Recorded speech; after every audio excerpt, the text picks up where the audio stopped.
Isang nanay ang galit na galit at sinunog ang mga medal, certificate at mga picture ng kanyang anak. Kung ano man yung achievement ng mga anak niya ay sinunog niya sa sobrang galit. Ayon kasi sa isang ginang na nag-post ay tinawag daw siya na walang silbing nanay. Ayaw daw siyang maging nanay ng kanyang anak.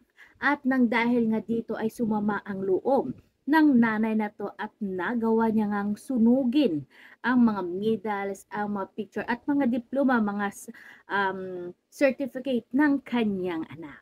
Kaya guys, narito panoorin natin at kayo na ang humusga. Ito yung mga picture ng mga anak ko na walang kwenta, oh. Yung sinabihan ka walang kwenta kang ina. Hindi kailangan na ibalik sa akin lahat ng hirap ko sa kanila. Ito. Susunugin ko lang naman to. Dahil hindi nila ako ginusto maging nanay. Kuha kang picture ng ano doon. Kuha ka ng lighter. Ito yung may mga live-in tomboy. Yung hirap ko sa kanila hanggang sa pag-abroad ko walang nangyari. Pinaaral ko ngayon, sinabihan pa ako walang kwintang ina. Ito yung gagawin ko. Susunugin. Yung mga anak na walang kwenta, ako pa hinamon na lang kwintang ina. Hindi sila lumaki ng ganito tapos pumato lang sa mga tumboy.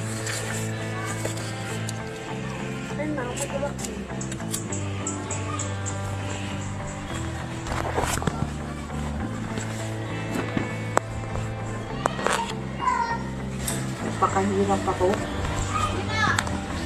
Pakalakihin sila kahit walang ama. 6 years old pa lang to, iniwanan ng ama nila. Lumaki sa poder ko. Yan. Ito nababagay sa kanila. Sunugin lahat ng pinaghirapan ko pagpapaaral.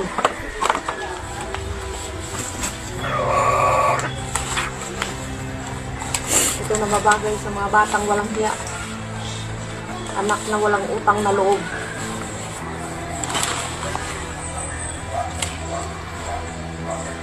So nakikita nyo to? Ito nababagay sa inyo mga anak. Walang pinta yung diploma nyo at award nyo. Yung mga bastos rin lang naman kayo. Hindi ko pang hinayangan sinugin yan.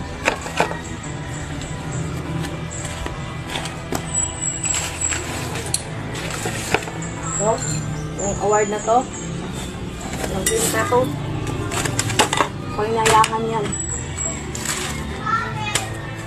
Sila yung nagpapasalamat, hindi nila ginusto maging nanay ako ito.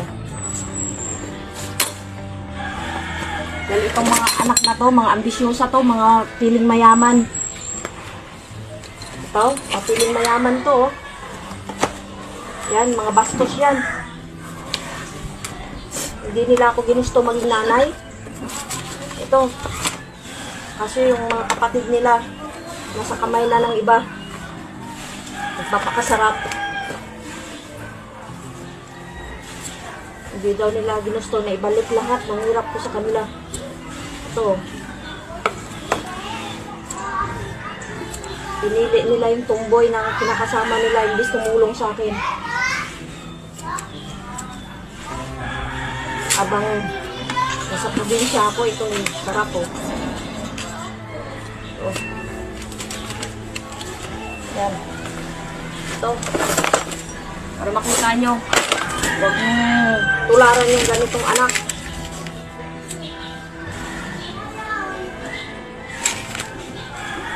Ginansagan na yung medal. Pero bubo. Ano? Bubo.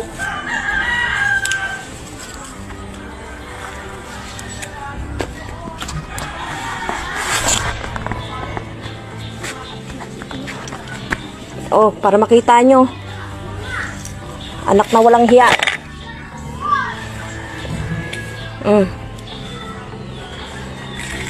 Pinalaki ko kayo. Ito, ibabalik nyo sa akin. Inabando na kayo simula sa pool ng ama nyo. Ito gagawin nyo. Yan. Dapat lang sa inyo sunugin kayo. Sa impyerno naman mga bagsak nyo. Dahil mga walang hiyang anak kayo. Ayun yung pinakabunso nilang iniwan dito sa bahay. Habang sila andun sa tumboy, naglilibiin. Habang sila nagpapakasarap, imbis tumulong sa magulang, sa ina na nagpalaki sa kanila, walang ginawa, sarili nilang iniisip lang nila. Ano? Halos kukunin ko pa sa tumboy. Inabawi ko sa tumboy. Pero mas pinili niya yung tumboy pakisamahan niya. Kaya na daw niya yung sarili niya. Ano to, nagpalaki ako para lang sa sarili nilang gusto. Ano? Ba? Eh, huwag niyong tularan yung ganyang klaseng anak. Mga nanay na nagpakahirap sa sariling anak. Na walang suporta, iniwan ng ama. Huwag yung tularan yung mga ganyang klaseng anak. Bastos. Dinamayan mo sila, hindi mo sila iniwan. Pinili mo sila pakisamahan, buhayin. Itong ginawa nila. Yan. Sinunog ko na.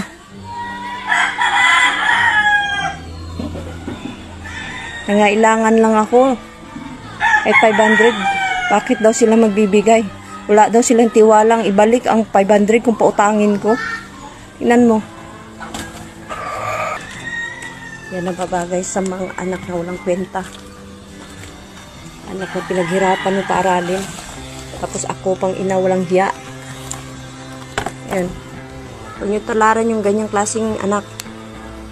Bastos kung makasagot, akala mo nabuhay sila ng sa sarili nilang sikap. Yan o. Yan. Huwag yung tularan yung ganitong bastos na mga anak ko. Maging aral sa atin ng mga ina. Huwag tayong buhos biyaya sa mga anak para lang makatapos sila ng pag-aaral. Sa huli tayo rin mahirapan. Huwag tayo umasam na tutulungan tayo pagdating ng pagtumanda tayo. Kita nyo? Yan ang babagay. Ako nagpapakahirap. Ako rin susunog ng mga gamit nila. Wala rin naman pala akong kwentang ina. Ito yung mangyayari. Yan. Huwag yung tularan yan. Walang silbi ang award ng mga yan. Kikita nyo? May award yan. Oh. Walang kwenta yan. Mga rich people, mga ambisyosa, walang namang ginawa.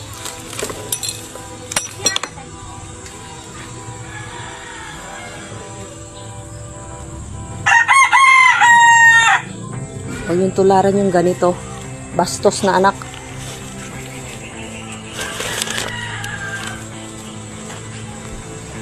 Ito lang nababagay.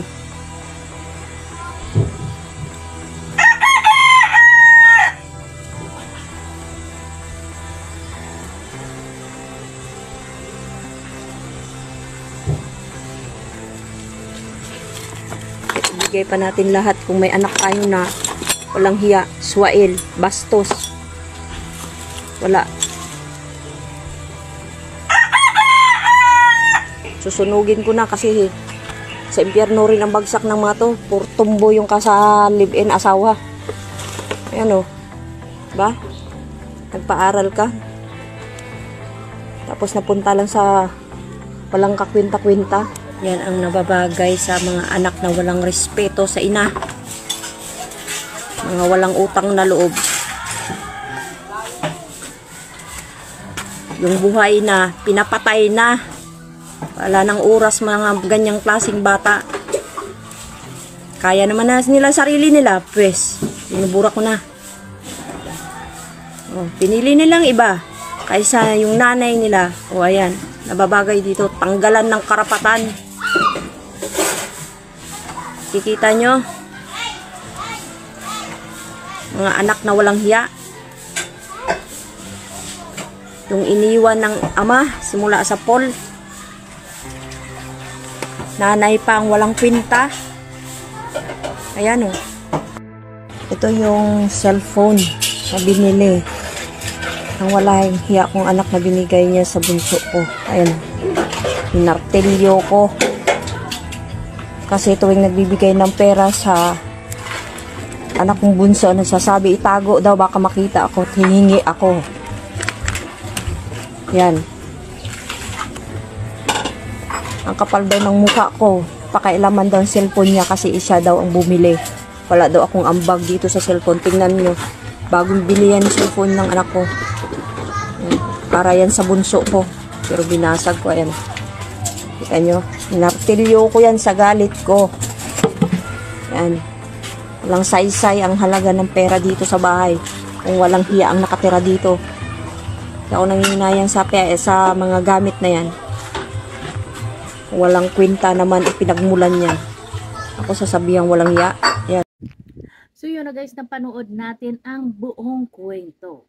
Para naman sa akin at sa iba kasing opinion, may nagsasabi dito na hindi nga naman talaga obligasyon ng isang anak ang kanyang nanay na bigyan o suportahan. Pero nasa iyo na rin yan kung mahal mo ang iyong magulang. At kung ikaw ay mabait na bata, isipin mo lang na kung wala ang mga magulang natin, yung sakripisyo na nila, ay wala ka sa kalalagyan mo ngayon. Gaya na lang katulad nitong si ate na nagiging isang OFW siya para suportahan ang pangangailangan at palakihin sila ng kanyang magulang kasi nga 6 na taon pa lamang daw ang kanyang anak ay iniwan na sila ng kanyang tatay. Kung kaya't nagpursigi, nagsipag at naging OFW nga ang nanay para suportahan itong anak niya. Pero anong ginawa sa kanya ay tinawag pa siyang walang silbi. Kaya lesson learned sa atin ay huwag tayong padalos-dalos kahit anong magsama ng magulang natin, magulang at magulang natin. Kahit sabihin natin na obligasyon ng mga magulang na palakihin, alagaan at paaralin ang kanyang mga anak. Pero isipin mo rin na kung wala ang kanilang pagsisikap at pagtitiis at pagsisipag ay hindi ka nakarating kung saan ka man naroroon.